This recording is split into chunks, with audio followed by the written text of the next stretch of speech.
Anime की दुनिया के अंदर बवाल, कांड, लफड़ा सब कुछ हो रहा है, लेकिन एनिमे इटसेल्फ कभी रुकने वाला नहीं। पिछला एनिमे सीजन विंटर 2025 खत्म हो गया, अगला स्प्रिंग की तैयारी चालू। कौन कौन से एनिमे आने वाले उनकी बात तो करेंगे, लेकिन उससे पहले एक सेकंड, पूरे वर्ल्ड में जो बवाल मचा है जिबली स्टाइल। शुरू में थोड़ी क्वांटिटी क्यूट वाले पिक्स देखकर मैं भी टेम्प्ट हो गया था, बोला भाई मेरा भी कोई बना दो, लेकिन उसके बाद सोशल मीडिया पे जो आग मुता गया, तुम लोगों को कोई आइडिया नहीं। तो एक्चुअली एक जापानीज एनिमेशन स्टूडियो है, स्टूडियो गिबली नाम से, जिसको गिबली जिबली दोनों बुला सकते हो क्योंकि ओरिजिनल इटालियन वर्ड को जिबली बोलते हैं और ये जापानीज स्टूडियो के फाउंडर्स उसको गिबली बोलते हैं। वो पिछले 40 साल से लगभग एनिमे बना रहे हैं एंड एक्चुअली एक नहीं, दो नहीं, बल्कि बहुत सारे वर्ल्ड रिनाउंड मूवीज बनाने के लिए जाने जाते हैं। उनका इन्फ्लुएंस ऐसा है ना कि बहुत सारे लोग जिन्होंने एनिमे नहीं देखा फिर भी स्टूडियो गिबली की पिक्चर देखी होगी, स्पेशली इन द वेस्ट। और बहुत सारे एनिमे के अंदर जो ये स्टूडियो बनाता है, एक विजुअल स्टाइल वो लोग फॉलो करते हैं, कैरेक्टर्स के दिखने का तरीका, उनका फेस, आईज, नोज का शेप,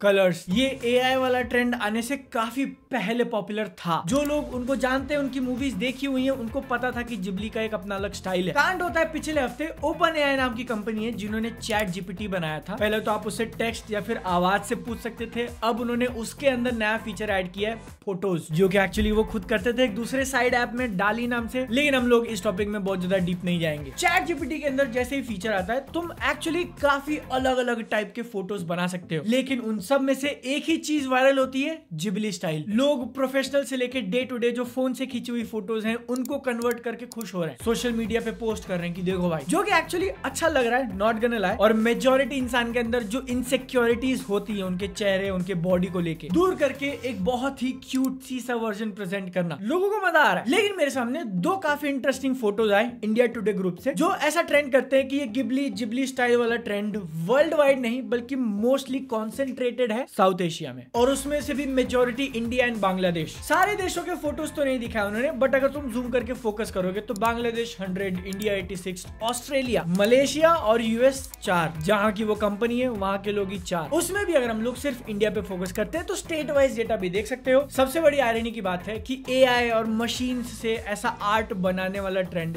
दुनिया की अगर किसी भी स्टूडियो के साथ होता तो वो खुश हो जाते, भाई इतनी पॉपुलैरिटी मिल रही है, आम जनता जिन्होंने कभी सुना भी नहीं होगा वो भी जिबली स्टाइल ये वर्ड जान रहे हैं, फोटोज बना रहे हैं। लेकिन इस एआई मैडनेस का सबसे ज्यादा बुरा हर्ट वाली फीलिंग अगर किसी स्टूडियो या किसी इंसान को हुई होगी तो वो स्टूडियो जिबली ही है। उसके फाउंडर मियाजाकी के तुम वीडियोस जाके देख लो, उन्होंने कितनी बार क्रिटिसाइज किया machines taking over human creativity, and that is literally what's happening. काफी सैड बात है ऐसा होना, लेकिन उससे भी ज्यादा बुरा क्या है पता है, कि वो स्टूडियो खुद, तुम या हम, अच्छा नहीं है पता है, बट फिर भी इसको रोक नहीं सकते। तुम कितना भी हल्ला गुल्ला मचा लो, एक बार वो चीज लोगों के सामने आ चुकी है तो वो कभी नहीं रुकने वाली। डिबेट करने के लिए आप दिन रात, हफ्तों, महीनों कर सकते हो, लेकिन अब यहाँ पे मैं सिर्फ इतना कहना चाहूंगा कि अगर तुम नए हो, पहली बार स्टूडियो जिबली के बारे में पता चला है, तो जाके उनकी मूवीज देखो, दे आर एक्चुअली समथिंग बहुत ज्यादा डिफरेंट, बहुत ज्यादा हटके। उनकी जैसा एक्सपीरियंस तुमको रेयरली कहीं और मिलेगा। स्टार्ट करना है तो स्पिरिटेड अवे से कर सकते हो, प्रिंसेस मोनोनोके काफी अच्छा ऑप्शन है, boy and the heron, my neighbour Totoro तुमको किसी ओटीटी स्ट्रीमिंग प्लेटफॉर्म पे मिल जाएगी। एंड फाइनली जब तुम इतना देखकर सेट हो चुके हो और आग के दरिया में कूदने के लिए रेडी, तब जाके ट्राई करना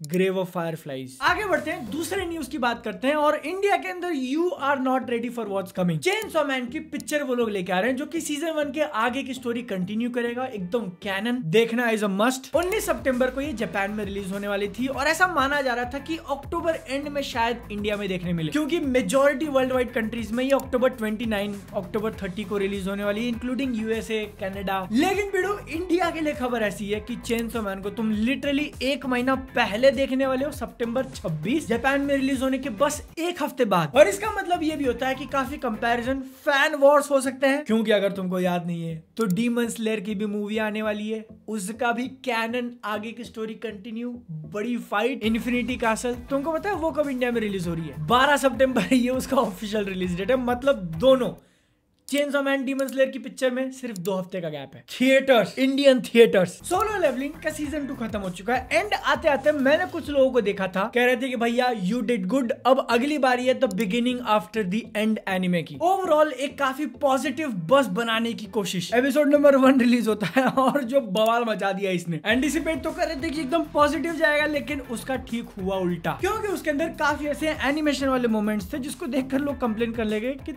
this is a slide show, नाम चेंज करके the slide show after the end कर दिया। कोई कह रहा है कि the funny thing is author ने खुद पिक किया था इसका एनिमेशन स्टूडियो और इसको मुशोको टेंसेई एनिमे से कंपेयर करने लगे क्योंकि उनकी ओपनिंग सिमिलर है। कुछ लोगों से मैंने ऐसा सुना कि इस न्यू एनिमे का ऑथर इंस्पायर भी उसी से हुआ था। अब ऐसा लग तो रहा है कि अपने सामने एक और ब्लू लॉक आया है, आगे के एपिसोड देखकर पता चलेगा कि हाउ बैड इट इज। लेकिन उसके लिए एक और खराब चीज हो गई कि उसी सेम डे एक दूसरे एनिमे का एपिसोड नंबर 1 रिलीज होता है जिसका नाम मैं नहीं बताऊंगा because it's very cultured, unrestricted, uncensored anime है वो, और उसका animation was better than this. उसी सोलो लेवलिंग से याद आया कि इसका इतना सक्सेसफुल सीजन 2 होने के बाद भी अब तक कोई सीजन 3 अनाउंस नहीं किया है। यूजुअली एनिमेस पॉपुलर होते हैं तो लास्ट एपिसोड जब एयर होता है तभी बोल देते कि भाई सीजन 3 इन प्रोडक्शन, काम कर रहे हैं हम लोग, जल्दी आएगा। Solo levelling we don't know. जिसको लेके काफी इंटरेस्टिंग चीज पॉइंट आउट करी गई कि इसका जो एनिमेशन स्टूडियो है A1 पिक्चर्स, वो इसके लिए काफी इनफेमस है। उन्होंने बहुत सारे पॉपुलर एनिमे बनाए और फिर उसके बाद उसका कोई सीक्वल नहीं बनाया, दूसरे स्टूडियो को दे दिया। ब्लू एग्जॉर्सिस्ट, 7 डेडली सीन्स,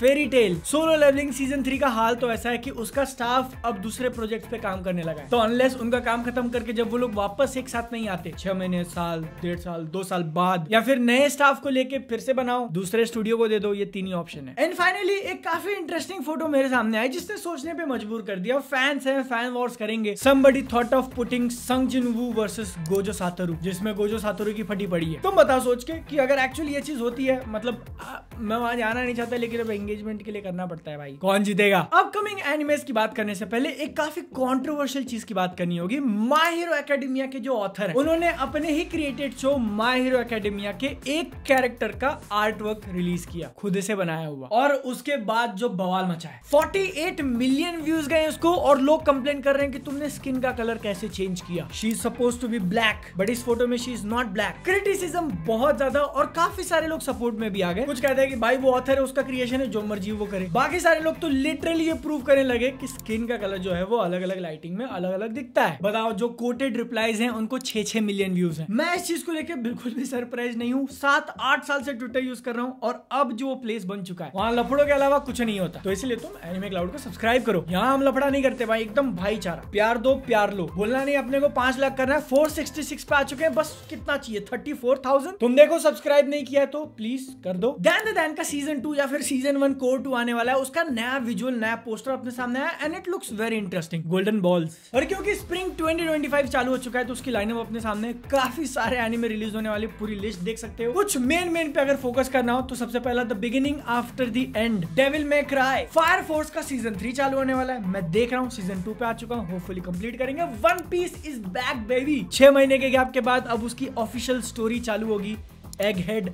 आगे चल के you are not ready for what's coming ना। माय हीरो एकेडेमिया का भी एक नया एनिमे रिलीज होने वाला है जिसको एक स्पिन ऑफ कंसीडर कर सकते हो, विजिलेंटीज नाम से। लिकरस रिकॉइल का भी एक छोटा मोटा साइड एडवेंचर, और विंड ब्रेकर सीजन 2 12 एपिसोड के लिए लिस्टेड है। तुमको अगर लग रहा है कि ये मेन हेवी हिटर्स थे, भाई धागा मचा दिया, तो अभी आगे का सुनो। Redo of healer season 2 announce हो चुका है, विंटर 2025 में release. Overflow season 2 official announce, जो कि 2026 में रिलीज होगा और उसको बनाएंगे विट स्टूडियोज। और the beginning after the end के ट्विटर हैंडल ने पोस्ट किया कि after the backlash episode number 1 के बाद जो कुछ भी कंट्रोवर्सी मची, आगे के एपिसोड्स वो लोग डिले कर रहे हैं, ब्रॉडकास्ट नहीं करेंगे। सोलो लेवलिंग का सीजन 3 ऑफिशियल अनाउंस हो चुका है, 2026 में रिलीज होगा। क्या अभी तो मैं थोड़ी देर पहले बोल रहा था कि नहीं बनने वाला है। वेल, अगर तुमने ध्यान दिया होगा तो पिछले हफ्ते में एक डेट आके गई थी, 1 अप्रैल। काफी अप्रैल फुल्स वाले पोस्ट देखने मिले। तो रीडू ऑफ हीलर के बाद से जितना कुछ बताया, चूतिया बनाया है मुझको भी और तुमको भी। लेकिन एक्चुअली अब क्योंकि वन पीस वापस आ रहा है तो उसके सेलिब्रेशन में एक फोटो मेरे सामने है। मैंने बोला कि ये तो दिखा के रहूंगा।